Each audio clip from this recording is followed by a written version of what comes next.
Assalamualaikum warahmatullahi wabarakatuh.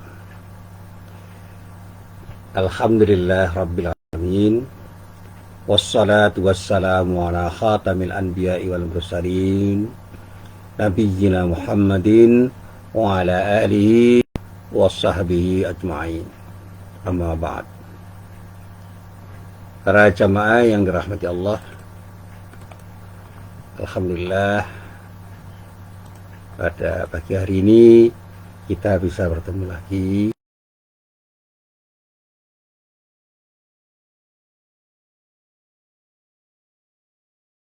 sebaik-baiknya.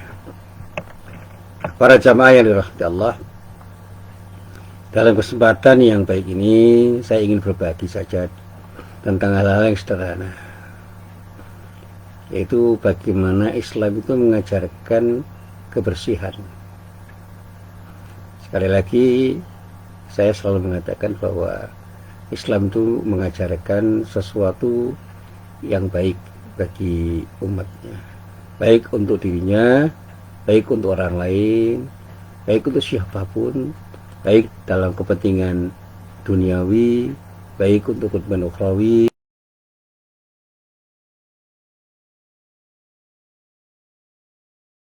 Kita bicara kebersihan, ya, kebersihan itu harus terikat juga dengan kepentingan kita, kepentingan jasmani dan rohani, kepentingan duniawi dan kepentingan ukhrawi. Dan satu hal yang seringkali saya bahas adalah masalah toharah. Ada kata-kata yang seringkali diungkapkan oleh para ulama terkait dengan kebersihan itu. Ketika kita bicara tentang toharah, itu ada tindakan-tindakan yang secara fisik kita lakukan.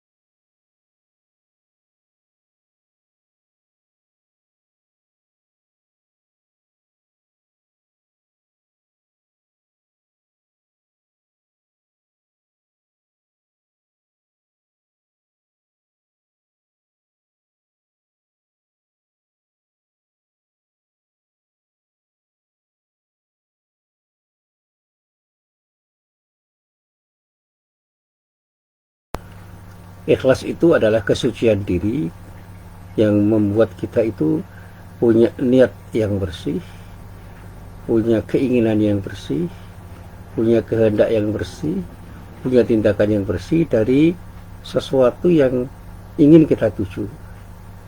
Jangan sampai ada sesuatu yang kita tuju di dalam ibadah itu selain Allah. Karena sekecil apapun sesuatu yang kita tuju di dalam ibadah selain Allah, itu akan merusak keikhlasan kita. Dan pada saatnya kebersihan diri itu menjadi sangat penting, utamanya ketika kita bicara tentang persoalan sikap batin kita di dalam beribadah. Nah, apakah di dalam bermuamalah kita juga memerlukan sikap batin yang seperti itu? Ternyata di dalam hal yang terkait dengan sedekah pun Allah mengingatkan kita supaya kebersihan diri kita secara batinnya itu juga ada pada diri kita. Jangan sampai kita bersedekah karena riya, karena ingin dipuji orang. Dan bersedekah pun itu harus kita niatkan dalam rangka untuk mencari ridha Allah. Demikian juga ketika kita kembangkan, ketika kita berbuat baik pada siapapun dan menghindari perbuatan buruk apapun perbuatan itu, semuanya itu harus kita niatkan dalam rangka untuk mencari ridha Allah. Karena nilai dari apa yang kita kerjakan itu akan selaras dengan niat kita, di mana ketika kebersihan diri kita itu ada, maka apapun kebaikan yang kita lakukan itu akan punya dua nilai, nilai duniawi dan nilai ukhrawi, nilai jasmani dan nilai spiritual atau nilai-nilai rohani. Saya pernah menggambarkan begini. Suatu saat saya diajak untuk membersihkan bagian dari masjid yang kotor. Waktu itu saya membersihkan kaca-kaca jendela. Ya memang ketika kita bersihkan secara fisik, kaca itu bisa menjadi bersih. Tapi saya berpikir, kenapa tidak saya niatkan pembersihan kaca jendela dan kaca pintu itu tidak untuk beribadah kepada Allah. Semua harus saya niatkan dalam rangka untuk membangun kesadaran saya untuk beribadah kepada Allah sehingga Allah ridho. Saya ucapkan Bismillahirrahmanirrahim. Ini semua saya lakukan hanya untuk mencari ridho Allah. Bahwa kemudian kaca jendela, pintu dan kaca pintu itu bersih karena tindakan fisik saya, maka secara spiritual saya puas. Karena saya telah menjalankan sebagian dari ibadah kita untuk menjalani sesuatu yang kalau tidak saya niatkan dalam rangka untuk beribadah, maka sesuatu yang saya lakukan itu mungkin tidak bernilai di sisi Allah.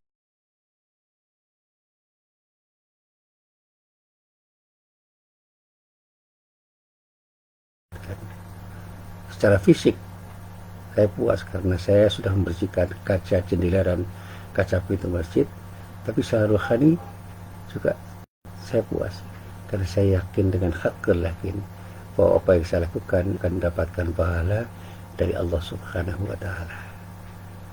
Termasuk halnya ketika kita bekerja bakti untuk kepentingan kampung kita. Kerja bakti sebagai perbuatan atau tindakan kegiatan yang rutin, aktivitas yang setiap saat bisa kita kerjakan, itu punya nilai duniawi dan nilai ukhrawi. Secara fisik, ketika kita berbakti akan menghasilkan kebersihan lingkungan. Tetapi secara spiritual kita akan puas karena apa yang kita lakukan itu adalah bagian dari kebaikan yang bisa kita lakukan dalam rangka untuk mendapatkan ridha Allah, karena kita telah berbagi dan membantu orang lain dalam hal yang baik, insya Allah akan mendapatkan sesuatu yang baik dari Allah Subhanahu wa Ta'ala yang disebut dalam bahasa agama disebut atau dikenal dengan istilah pahala, ganjaran, perolehan-perolehan yang sifatnya spiritual. Dan saya tidak pernah bisa menggambarkan betapa pentingnya pahala itu bagi diri kita kalau kita tidak bisa memahami hal itu secara spiritual. Ada aspek-aspek esoterik yang ada di dalam soal pahala itu yang harus kita pahami, karena kalau kita pahami pahala itu dalam arti eksoterik bersifat zahiriyah, kita tentu saja akan kecewa karena ketika kita melakukan tindakan-tindakan yang bersifat fisik untuk kepentingan sosial, bukan tidak mungkin orang tidak puas dengan apa yang kita lakukan karena apa yang kita lakukan itu dirasa kurang bermakna bagi masyarakat. Tapi kalau kita lakukan semua itu karena Allah, insya Allah apa yang kita lakukan, sekecil apapun apa yang kita lakukan dalam rangka untuk membantu orang lain itu akan bermakna karena Allah ridho. Nah, para jamaah yang dirahmati Allah, disinilah saya mencoba untuk merenung tentang apa yang pernah saya coba untuk saya renungkan ketika saya membaca beberapa teks hadis yang saya coba untuk saya renungkan apa makna tindakan kita ketika kita melakukan tindakan-tindakan dalam rangka untuk beramal soleh di masyarakat. Ada satu hadis yang melarang kita. Satu saat Rasulullah mengatakan, ittaqud dzulma fa inna dzulma dzulumatun yaumal qiyamah.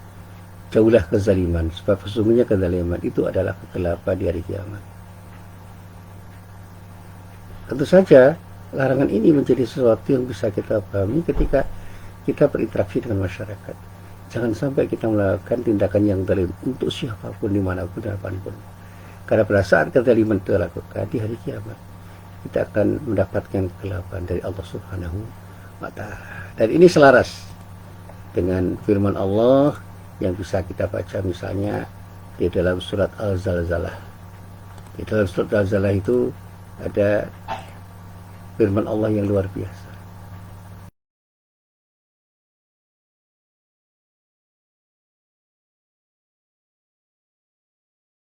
Misalnya di dalam ayat 7 sampai ayat 8 dalam surat Al-Zalzalah itu Allah berfirman dengan pernyataannya, فَمَنْ يَعْمَلْ مِثْقَالَ ذَرَّةٍ khairan yara wa may ya'mal mithqala dzarratin syarran yara.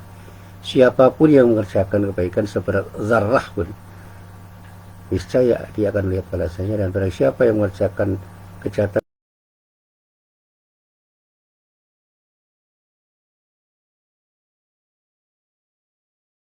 kan sesuatu yang paling kecil, paling lembut, selembut tepung, selembut sesuatu yang tidak terlihat tetapi ada. Sehingga apapun yang kita lakukan untuk kebaikan, dimanapun dan kapanpun, yang semua itu kita niatkan karena Allah, insya Allah Allah akan berikan ganjaran kepada kita sesuai dengan apa yang telah kita lakukan. Dan inilah yang selalu saya sampaikan dalam beberapa hal yang terkait dengan persoalan bagaimana kita berinteraksi dengan masyarakat. Dengan berpedoman pada ayat-ayat Al-Quran tentang arti penting kita berbuat baik dan jangan pernah kita berbuat tidak baik, termasuk jangan pernah berbuat zalim. Insya Allah muamalah kita itu akan menjadi sangat baik sebaik ibadah kita. Rasulullah adalah orang yang adil, orang yang suka keindahan, yang suka kebersihan, dan suka memberi manfaat pada orang. Karena betapapun di bumi ini kita diberi amanah untuk bersikap dengan sikap yang penuh tanggung jawab, bukan untuk diri kita saja tetapi juga untuk orang lain. Sehingga Rasulullah menyatakan dalam bahasa yang sederhana, kullukum ra'an wa kullukum mas'ulun an ra'iyati. Setiap Anda adalah pemimpin dan setiap kalian akan ditanya tentang kepemimpinan Anda, termasuk pimpinan kita di dalam keluarga kita, di dalam masyarakat kita. Bahkan jangan pernah kita itu melakukan tindakan sekecil apapun yang bisa merugikan pihak lain, misalnya menipu orang. Sehingga Rasulullah pernah mengatakan, man ghasyana falaysa minna. Siapapun yang menipu maka bukan termasuk golongan kami. Bagaimana kita menjaga diri agar tidak memberikan manfaat para lain, dan bagaimana kita melakukan tindakan yang memberi manfaat pada orang lain. Ini yang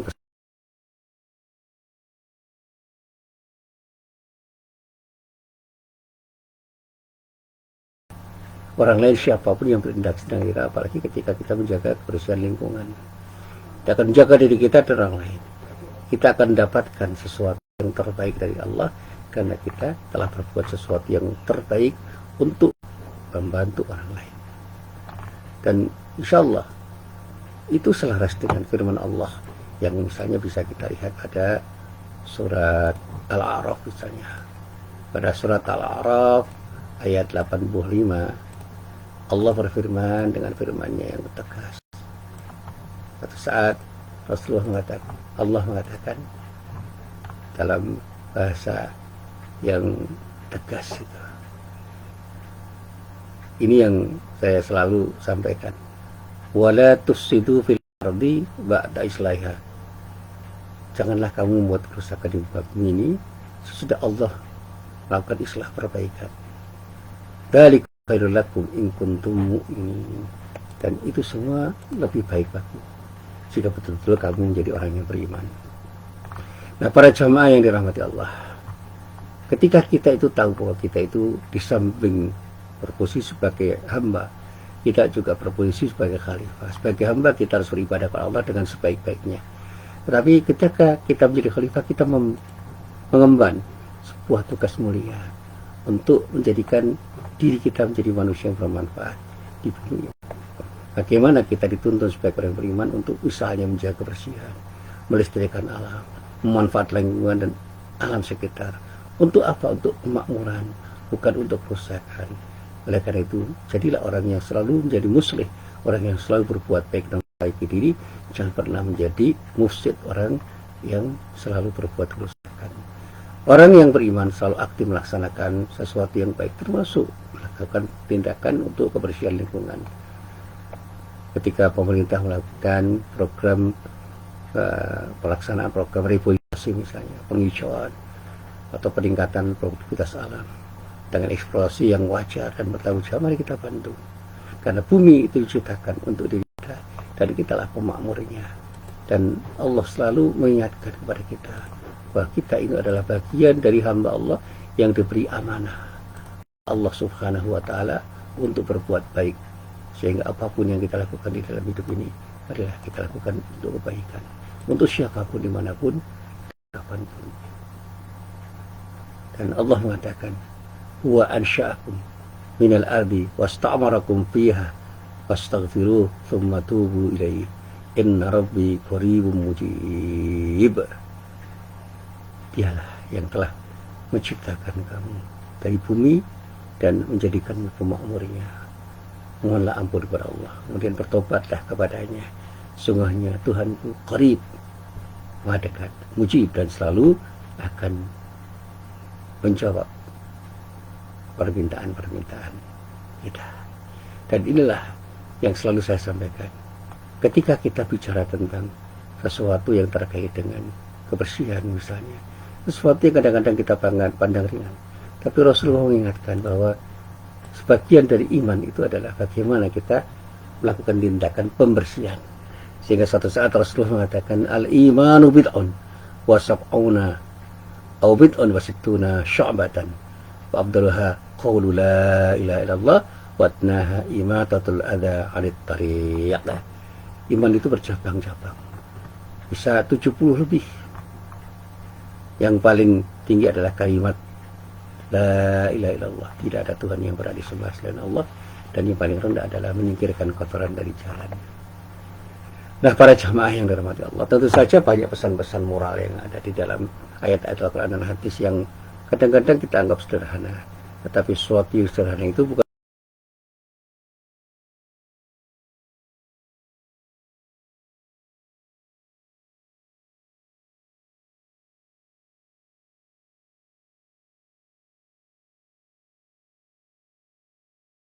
itu dia akhirah, bisa berikan kemanfaatan jasmani dan rohani, dan insya Allah pada saatnya kita akan mendapatkan sesuatu yang terbaik dari Allah kalau kita benar-benar melakukan semua itu dalam rangka untuk beribadah kepada Allah.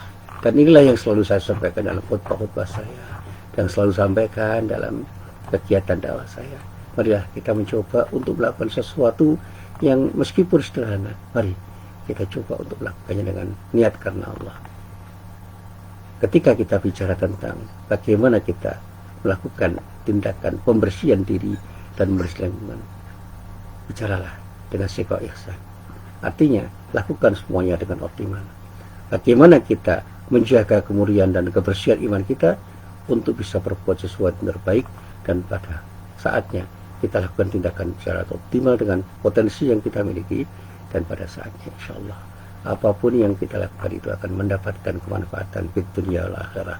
Dan sekali lagi, amal soleh apapun yang kita kerjakan karena Allah, insya Allah akan memberikan nilai tambah, akan menjadikan sesuatu itu menjadi berkah bagi diri kita, dan insya Allah pada saatnya kita akan jadi orang-orang yang akan mendapatkan iringan pertolongan dari Allah, karena Allah ridho terhadap apa yang kita lakukan. Dan dengan pertolongan Allah, semua yang sulit akan menjadi mudah, yang mudah akan menjadi semakin mudah, yang berat akan menjadi ringan, yang ringan pun akan menjadi semakin ringan, sehingga apapun yang kita lakukan itu akan menjadi sesuatu yang gampang kita lakukan dan akan beri manfaat dimanapun, kapanpun, dan pada siapapun.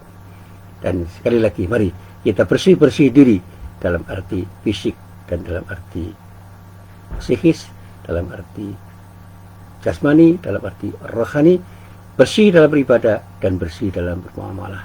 Bersihkan diri kita dalam beribadah dengan niat karena Allah, dan bagaimana kita membangun keikhlasan di dalam beribadah. Jangan sampai kita beribadah dengan sesuatu yang tercampur dengan sesuatu yang bisa membuat ibadah kita tidak sah di sisi Allah dan merupakan ibadah yang sia-sia. Lakukan semua ibadah sesuai dengan tuntunan Allah dan Rasulnya, dan pada saatnya ibadah itu betul-betul kita lakukan dengan ikhlas karena Allah. Itulah ibadah yang akan diterima oleh Allah Subhanahu wa Ta'ala. Bersihkan iman kita dan hasilkan akhlak kita, sehingga di dalam ibadah kita benar-benar kita lakukan semua itu dengan baik karena Allah, dan kita kembangkan akhlak kita di dalam muamalah, sehingga iman kita akan tumbuh di dalam muamalah kita, dan muamalah kita menjadi muamalah yang bersih, karena akhlak yang kita miliki akan bisa mewujud dalam muamalah kita. Seperti yang ketika kita pelajari dari akhlak Rasulullah, bagaimana Rasulullah itu beribadah dan bagaimana Rasulullah bermuamalah. Tidak ada yang terpisah dalam semua tindakan Rasulullah. Rasulullah selalu mengatakan kepada siapapun dan melakukan kepada apapun dan siapapun dengan sikap yang terbaik karena akhlak beliau adalah Quran. Nah, bahkan dikatakan di dalam sebuah hadis yang bisa kita lacak, satu saat Aisyah mengatakan karena khuluqu al-Quran. Kalau kita ingin mengerti akhlak Rasulullah itu Al-Quran. Artinya apa? Al-Quran itu menjadi sesuatu yang menyatu dalam diri pribadi Rasulullah, sehingga Rasulullah dikatakan the living Quran. Quran yang hidup, Quran yang berjalan. Dengan Al-Quran Rasulullah itu berjalan, dengan Al-Quran Rasulullah itu bertindak, dengan Al-Quran Rasulullah melakukan apapun di dalam beribadah dan muamalah, sehingga ketika dia menjadi pemimpin pun dia memimpin dengan Quran. Ketika dia membimbing dengan Quran. Ketika dia memperagakan tindakan, dia peragakan dengan Quran. Ketika membuktikan bagaimana dia itu berbuat sesuatu dalam beribadah dan muamalah, dia lakukan semua itu dengan Quran. Quran menjadi sesuatu yang menyejarah dalam kehidupan Rasulullah, dan pada saatnya Rasulullah akan menjadi sesuatu yang bisa kita pandang sebagai teladan bagi siapapun, seperti yang dinyatakan oleh Allah di dalam surah Al-Ahzab. Ada surah Al-Ahzab ada ayat 21. Ini ayat yang sangat terkenal, dan ketika kita baca, ini adalah sesuatu yang indah ketika benar-benar kita sadari bahwa kita ini adalah hamba Allah yang harus mencontoh Rasulullah. Laqad kana lakum fi Rasulillahi uswatun hasanah liman kana yarjullaha wal yawmal akhir wa dzakarallaha katsiran. Sungguhnya telah ada pada diri Rasulullah itu suri teladan yang terbaik, yang baik, yang sempurna bagi kita semua, bagi Anda semua, bagi orang-orang yang beriman, yaitu bagi orang yang mengharap rahmat Allah dan kedatangan hari kiamat, dan dia banyak menyebut nama Allah. Keteladanan sebagai seorang yang memang layak kita teladani itu diwujudkan oleh Rasulullah. Bagaimana dia menjadi ayah dari anak-anaknya, menjadi suami bagi istrinya, menjadi pemimpin bagi rakyatnya, dan tentu saja secara pribadi dia juga akan bisa memberikan sesuatu yang menginspirasi banyak orang. Nah, mari kita sebagai umatnya, kita jadikan Rasulullah sebagai contoh, sebagai pribadi yang akan menjadi pribadi yang utuh, beribadah kepada Allah dan bermuamalah dalam rangka untuk membangun kesadaran kita untuk mewujudkan iman di dalam kehidupan kita, sehingga akhlak kita terbangun di dalam beribadah dan muamalah seperti yang tercermin dalam kepribadian Rasulullah Sallallahu Alaihi Wasallam. Insya Allah dengan iman yang kita miliki, semakin kokoh iman yang kita miliki, akhlak kita akan terbangun dengan baik. Insya Allah dalam akhlak yang baik kita akan menjadi orang yang bersih dalam berkata-kata, bersih dalam berbuat sesuatu, bersih diri dalam arti fisik dan bersih diri dalam arti rohani. Kita menjadi orang yang bisa menciptakan keindahan dalam hidup. Kita menjadi orang yang jujur, orang yang selalu bisa melakukan tindakan yang menggembirakan orang, dan punya kesantunan di dalam bergaul dan bersahabatnya. Kita akan menjadi orang-orang yang bisa dicontoh orang lain, karena kita benar-benar ingin mencontoh kehidupan Rasulullah SAW, utamanya ketika kita bersih-bersih diri secara fisik dan secara rohani. Inilah apa yang bisa saya sampaikan, mudah-mudahan bermanfaat. Billahi taufiq wal hidayah. Wassalamualaikum warahmatullahi wabarakatuh.